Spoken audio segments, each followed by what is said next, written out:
Hello, habari wakati huu. Kwa majina naitwa Deusdedith Daniel Buhanda. Ni daktari na ni mganga mfawidhi wa El Shaddai Dispensary iliyoko mtaa wa Mtakuja, kata ya Malolo, Tabora mjini.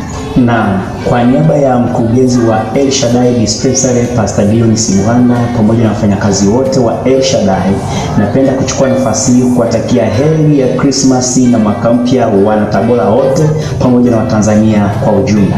Aidha, napenda kutoa shukrani zangu za dhati kwa wale wote ambao walituamini ndani ya mwaka huu 2025 na hata kufika kwenye kituo chetu kizuri kupata huduma za matibabu na hata ushauri wa kiafya. Mungu awabariki sana.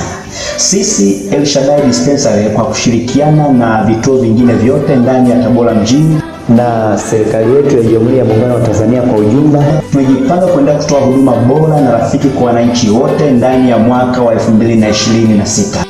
Na wana El Shaddai tunakutakia heri ya mwaka mpya wa 2026. Amani, furaha na upendo vikawe nao. Na tunakukaribisha El Shaddai Dispensary. Karibu tuamini nasi tutakuhudumia.